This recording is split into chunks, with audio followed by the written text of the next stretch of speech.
બિહારમાં ગંગા બ્રિજ ધરાશાયી થવાના કેસમાં બ્રિજની કન્સ્ટ્રક્શન કંપની એસપી સિંગલાની કામગીરી પર સવાલ ઊભા થયા છે। આ જ કંપની દ્વારા દ્વારકામાં તૈયાર થઈ રહ્યું છે સિગ્નેચર બ્રિજ। કંપનીના ગુજરાત કોન્ટ્રાક્ટને લઈને પણ હવે સવાલ ઊભા થઈ રહ્યા છે।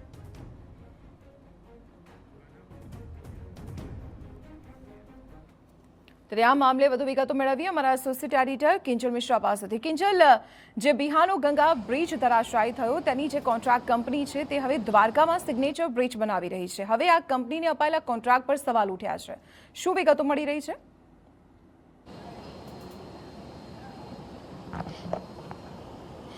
जी दीपाली, देखो एसपी सिंगला कॉन्ट्रैक्ट कंपनी है कि जे कंपनी द्वारा बिहाરમાં જે ગંગાનો જે બ્રિજ હતો તે નિર્માણ કરવામાં આવ્યો હતો, જે ધરાશાયી થયો છે, જેને લઈને બિહારની અંદર એક ખૂબ મોટી કોન્ટ્રાવર્સી પણ ઊભી થઈ છે અને સવાલ પણ એસપી સિંગલા કંપની પર ઘણા થઈ રહ્યા છે।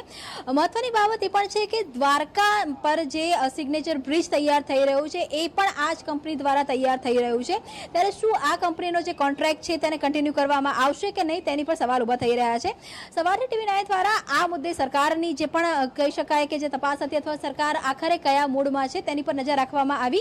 ત્યારે જે પ્રકારે સૂત્રો પરથી માહિતી મળી છે તે વાત એ છે કે જે સિગ્નેચર બ્રિજ દ્વારકામાં બની રહ્યો છે તે આ જ કંપની દ્વારા બની રહ્યો છે અને એ કંપનીને હાલમાં રદ કરવાનો સરકારનો કોઈ પણ પ્રકારનો મૂડ નથી। જ્યારે એના કારણો જાણવા મળ્યા છે કે આ જે કંપની છે આ કંપની દ્વારા દેશભરમાં લગભગ 70% એવા બ્રિજ છે કે જે આ કંપની દ્વારા નિર્માણાધીન થયા છે। હાલાકી સરકાર અને સરકારના જે સૂત્રો છે તેના દ્વારા એવું પણ કહેવામાં આવી રહ્યું છે કે બિહારમાં જે ઘટના બની છે તે ખૂબ જ દુઃખદ છે, તે ખૂબ જ કહી શકાય કે અનેક લોકોનામાં જીવ ગયા છે। સ્વાભાવિક રીતે આ ઘટના દુઃખદ છે, પરંતુ ગુજરાતની અંદર આ પ્રકારની કોઈ પણ ઘટના બ્રિજને લઈને બની નથી અને જે બ્રિજ દ્વારકામાં બની રહ્યું છે સિગ્નેચર બ્રિજ એ પીએમનો ડ્રીમ પ્રોજેક્ટ છે અને તેને લઈને ઇન્સ્પેક્શન ઓલરેડી ચાલી રહ્યું છે। તમામ જે અલગ અલગ જે 7 સ્પેક્ટ્રમ્સ હોય છે 7 સ્પેક્ટ્રમ્સને પણ ચેક કરવામાં આવી રહ્યા છે અને જ્યારે બ્રિજ તૈયાર થઈ જશે ત્યારે બ્રિજનું તૈયાર થયા બાદ પણ 3 જેટલા ટ્રાયલ છે તે 3 જેટલા ટ્રાયલ કરવામાં આવશે અને ત્યારબાદ વડાપ્રધાન દ્વારા જ આ બ્રિજનું ઉદ્ઘાટન છે તે થવાનું છે। લોકસભાની ચૂંટણી પહેલા ઉદ્ઘાટન થવાનું છે।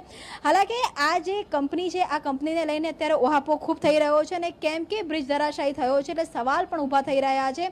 ગુજરાત સાથે તેનું સીધું કનેક્શન પણ જોવા મળી રહ્યું છે। ગુજરાતના બ્રિજનું કામ આ કંપની પાસે હોવાનું જોવા મળી રહ્યું છે, પરંતુ ગુજરાતની જો વાત કરવામાં આવે તો ગુજરાતમાં હાલમાં એવું સરકાર સ્પષ્ટતાથી માને છે કે જે કામગીરી ગુજરાતમાં બ્રિજની ચાલી રહી છે તેમાં કોઈ પણ પ્રકારની ક્ષતિ નથી, ના કોઈ પણ પ્રકારની ફરિયાદ છે અને તેનું જે મોનિટરિંગ છે તે સતત અધિકારીઓ દ્વારા મંત્રી દ્વારા કરવામાં આવી રહ્યું છે। એટલે હાલમાં આ કામગીરી પર કોઈ પણ પ્રકારની રોક લગાવવાનો કોઈ પણ જે તૈયારી છે તે નથી। હાલાકી ઇન્સ્પેક્શન જે છે તે સતત વધારવામાં આવશે। સામાન્ય રીતે કોઈ પણ બ્રિજ તૈયાર થયા બાદ એક ટ્રાયલ કરવામાં આવતો હોય છે, પરંતુ સિગ્નેચર બ્રિજને જનતા માટે ખુલ્લો મૂકતા પહેલા 3 ટ્રાયલ કરાશે તે પ્રકારની સરકારે અત્યારે જે સાવચેતીના પગલાં રૂપેની તૈયારી બતાવી છે। જી કિંજલ, આભાર માહિતી આપવા બદલ। તો આપણે જણાવી દઈએ કે બિહારમાં જે ગંગા બ્રિજ ધરાશાયી થયું હતું તેની જે કોન્ટ્રાક્ટ કંપની છે તે જ કંપની દ્વારકામાં સિગ્નેચર બ્રિજનું નિર્માણ કાર્ય કરી રહી છે।